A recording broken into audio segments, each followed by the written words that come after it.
Hey Pippa, do you think that Jeopardy has been rigged? Do you think Jeopardy has been rigged? Do you think Jeopardy is rigged? Have you seen Jeopardy? They ask you how you are, you just have to say that you're fine when you're not really fine. Do you think Jeopardy is rigged? Giz, do you think Jeopardy is rigged? Be honest. Okay. Again, stonewalled. I'm getting nothing from these people. I don't understand. I think they know something. I want to talk about an interesting theory today. It's not as bizarre as the tree theory about whether or not trees are real. Spoiler alert, they are real. But this theory today is one that when I first heard it, I feel like I'd kind of heard it before, but then when I actually started reading about it, I said to myself, oh, yeah, no, that's true. And then I realized, oh, well, no, probably not. And especially as I started to research it, I thought, well, that's an interesting theory and I would like to talk about it, but I don't think it's true. And I'll explain why. But this theory is called the Ken Jennings theory. Is Jeopardy rigged? All the Wheel of Fortune fans right now are like, what about the Wheel of Fortune? So the year is 2004. You know it, you love it, you might not remember it, or you might, depending on who you are, and you're watching this video. 2004 was also the year, I don't mean to brag here, but I'm about done with you. He's been bad all day, I'm telling you what.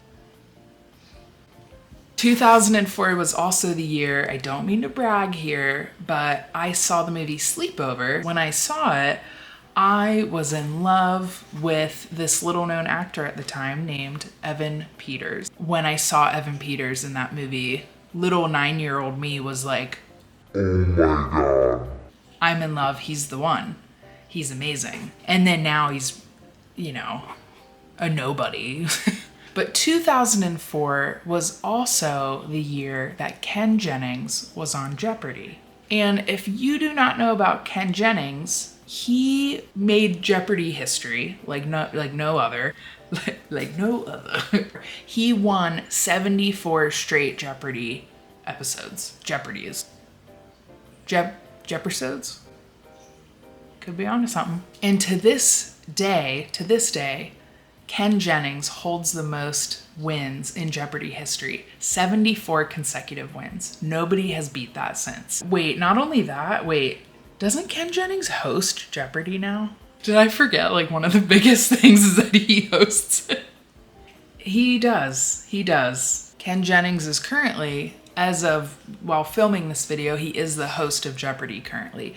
So if you don't know about Ken Jennings, or if you don't remember his winning streak or anything like that, you can now watch Jeopardy now and see Ken Jennings on there because he's hosting it.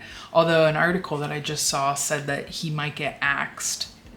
So I don't know if Ken knows that though. So don't tell him. We're not the bearers of bad news, okay? Don't shoot the messenger. That's what I always say. Since Ken Jennings was able to win so many Jeopardies, again, 74 of them, which is really impressive. I sit on my couch and I can guess a few of them, but I could never win one. I couldn't win 74. So since then, conspiracy theories have been floating around the web about whether or not Jeopardy is actually rigged. But such speculation has actually surrounded game shows for a long time. Speculation started in the 1950s with two game shows, two failed quiz shows, Quiznos, 21 and Ditto. You remember those, right? A former contestant on 21 claimed that he was coached to allow his opponent to win the game. When speculation of the show Ditto being fixed was published, along with the 21 show claims about the guy being coached, my God. When these things started to come out, it actually spurred on a 9-month-long investigation by the New York City grand jury. So here's a big quote from Wikipedia about the grand jury and what followed after that in that 9 months and then after.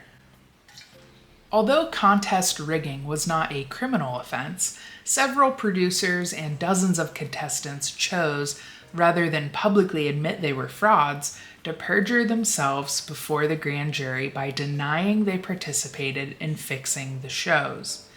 No indictments were handed down, but in an unusual move, the judge ordered the findings and testimony sealed.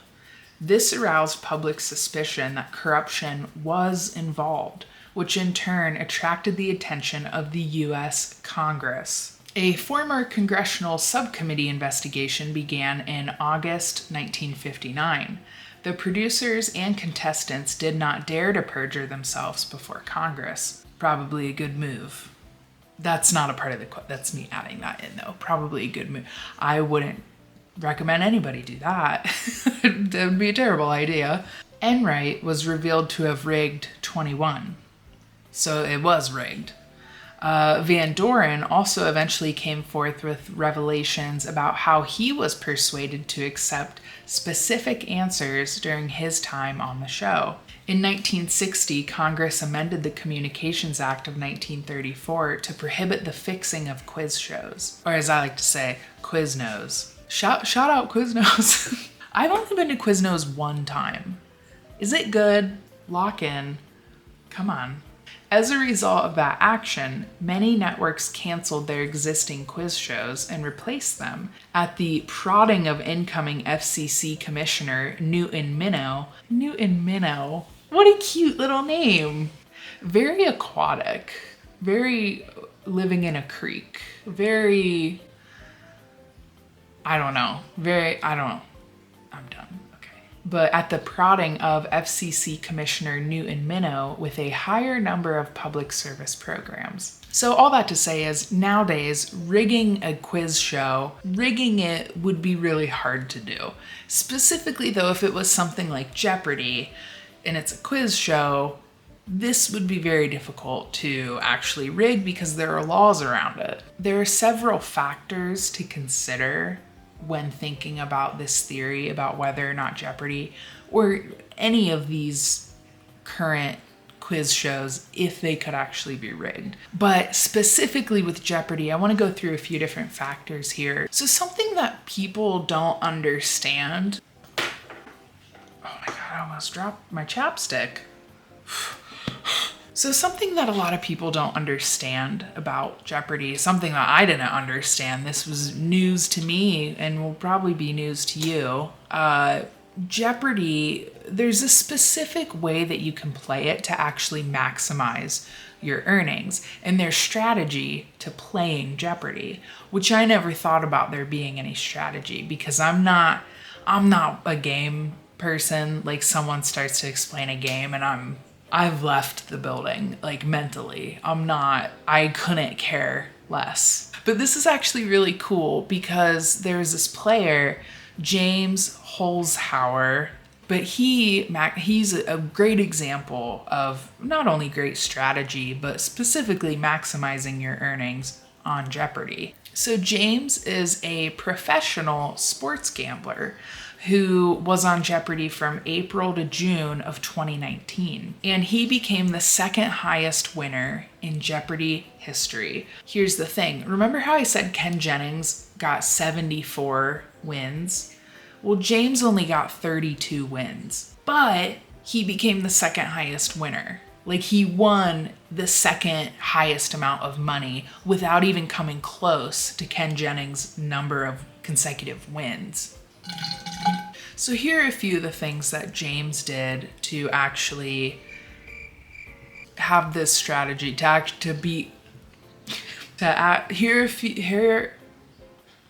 my God, what is wrong with me today? So first of all, he studied Secrets of the Buzzer. That's a book.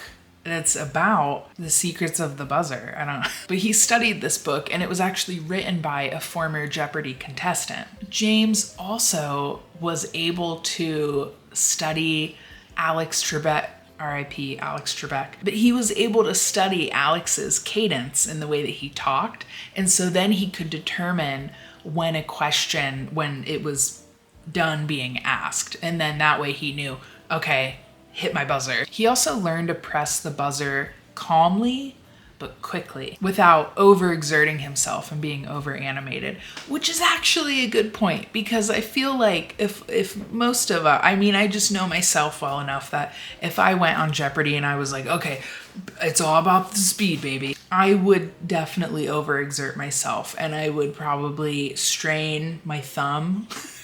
Another thing that James did is that he learned a lot of trivia through children's books. Children's books tend to cut out all of the BS and they're just like straight to the facts. Not always.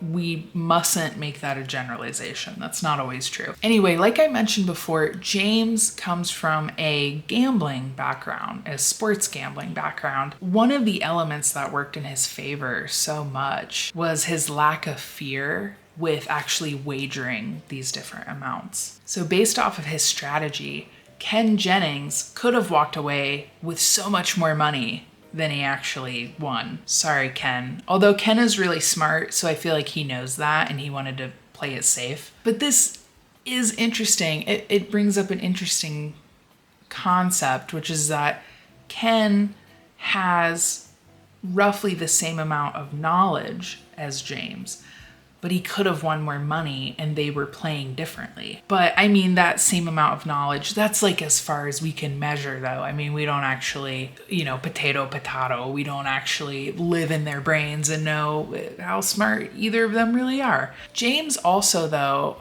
he asserted himself so strongly within those first few episodes. And really, I think he was trying to intimidate the other people on the show, which really works. It really goes a long way. Scram! So all of this to say is, unless you're a super confident person who can go up on Jeopardy and you've never been on it before and you're on TV, you're in front of all these people, you could say the wrong thing, you could look stupid, you could look smart, there's so many different factors and you gotta be quick and you gotta know your stuff. That would be very intimidating compared to someone like James, who not only knows his stuff and is also quick on the buzzer, but he has this background in sports gambling, so he's not afraid of wagering large amounts of money because he does it all the time. So this would make for a very intimidating situation if you're playing with somebody like that. Now, as for clicker/buzzer speed, again, there could be competition here because someone who is new to the show, so say James has been on for 10 episodes already, and you come in as a new person, you might not be comfortable clicking the clicker, being quick with it, or even know how much pressure to apply. You haven't done it. That would again be very intimidating. The whole thing would be very intimidating. Just imagine going up there and there's somebody else who they know more than you, or maybe they don't, but either way, it's like you're on TV. I'm like quivering thinking about it. My social anxiety I would die. I would pass away before even they come to get me in the dressing room. They're like, hey, you all ready to go? And I'm like, so another thing to consider about being on Jeopardy is that this is on 5 nights a week, broadcasted 5 nights a week. And as far as I know, I couldn't find anything refuting this. I could be talking out of my butt though. I'm not entirely sure. 5 nights a week and filming in one day, like these are filmed just back to back. Wait, let me explain that again.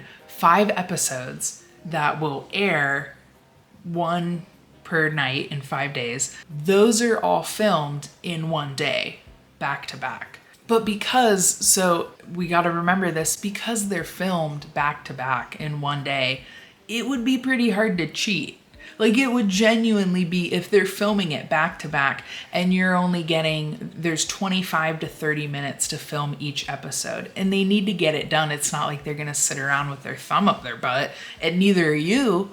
Hopefully not. Don't do that. It seems like it's on such a tight schedule that it would be really hard to cheat. But this would not only cause a lot of physical exertion and exhaustion, honestly, but mental exhaustion because it's just trivia madness over and over and over again. And don't get me wrong, love trivia, but all day, or you do 5 episodes worth, that's a lot. That's just exhausting. I don't know. Like, how would you even have it in you to cheat at that point? I would just be like, I don't care anymore. I don't like, if I found a way to cheat, I would still just be like, I'm good. I'm done. You guys, I cheated. I just want to go home. I love conspiracies because I think a lot of them are really funny. But if we're just being honest about this one, it is intriguing, but I think it would just be really hard to pull off, honestly. And two, it's like if more than one person is involved in a crime, 2 people aren't going to keep their mouth shut about it. So it would be the same thing here. Like, if one person in this studio, in the Jeopardy studio, knew that somebody was cheating, do you really think that they would have kept it to themselves? Like, even when they leave work and they go home, if they knew, oh, well, it's a pretty common thing. People come on the show and they cheat a little. Like, if that were me, I would tell a lot of my best friends. I know that I would. I'm a yapper. I'm a whole, full, red-blooded American yapper. I just really don't think that if someone in that studio knew about it, that they would take on that liability of knowing that. Hi, this is me editing the video, and there were a few other things that I wanted to explain a little better. The first time that I filmed it, there were a few things that I said that I thought, well, I want to know a little bit more about that. So I did a little bit more research, and now I just wanted to film a few more pieces of info that I'm going to be including in the video. There was a popular YouTube video that came out a few years ago. That video has over 7 million views, so a lot of people have seen it, and it's from a very popular YouTube channel. But I wanted to go over a few comments that are in the comment section of that video because I thought it was really interesting. So a few good comments that I found on this video. One was from user AgileMind6241 and Kyle Squid. Shout out Agile Mind 6241. Shout out Kyle Squid. But their comments were about, again, how James Holzhauer, who we talked about in this video, how he used just smart strategies specifically with the daily doubles. And that wasn't something that I mentioned because I didn't realize it, but that's a great point.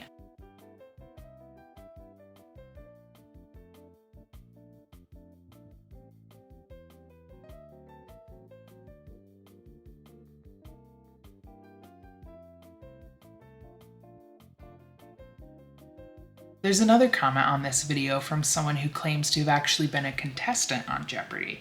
Now, this isn't something that we can outright prove.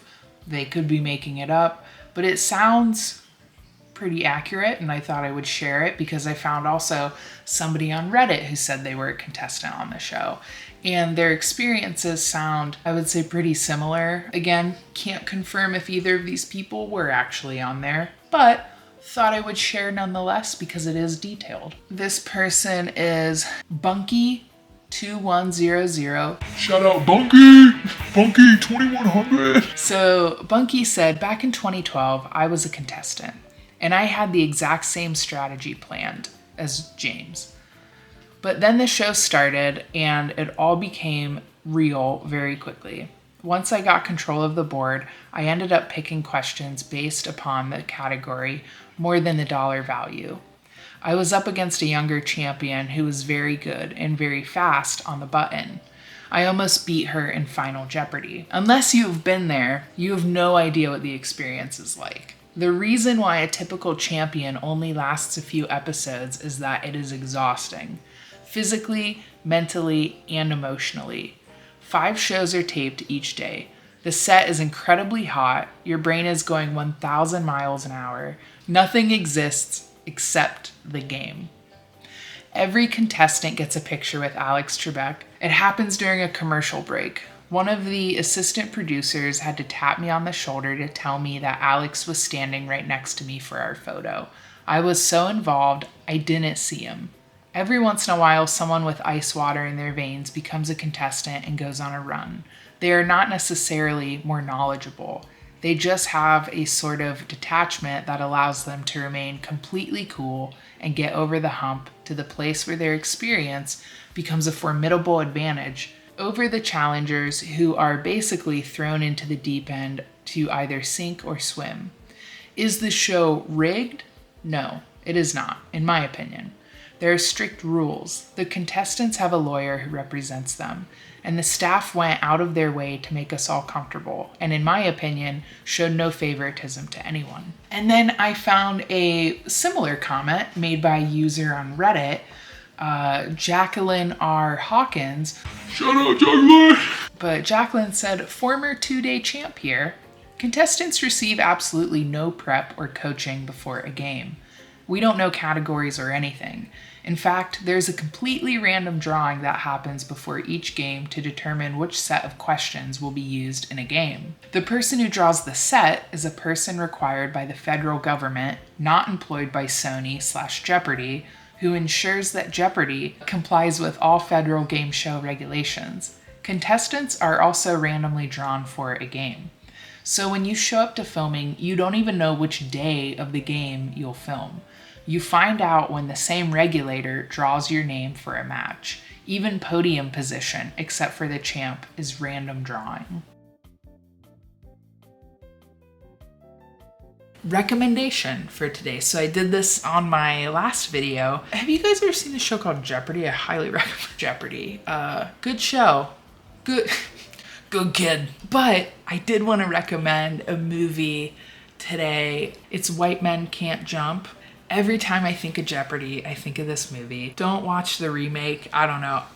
I haven't actually seen the remake, but I heard that it really wasn't that good. So I love the original. I don't think you can remake the original. You've got Wesley Snipes. You've got Rosie Perez. It's just all around a great movie. It's funny. I don't know. I just think it's a really enjoyable movie. They ask you how you are, you just have to say that you're fine. Oh, but the reason why I am recommending it and why it comes to mind when I think of Jeopardy is because Rosie Perez's character in the movie, she's obsessed with Jeopardy and she's like studying all the questions throughout the movie because she wants to be on Jeopardy. And it's just really cute because then no, I won't say, no spoilers. And it's just a very delightful part of the movie, but I think the movie overall is very delightful. Anyway, that's all that I have for today. Jeopardy, I don't think Jeopardy is rigged. Can't prove it 100%. Neither can you. Anyway, yeah, that's all I've got. Jeopardy, not rigged, I don't think. If you ever go on Jeopardy, just do what James did. Because it honestly, that's like a really good, that's what I would do.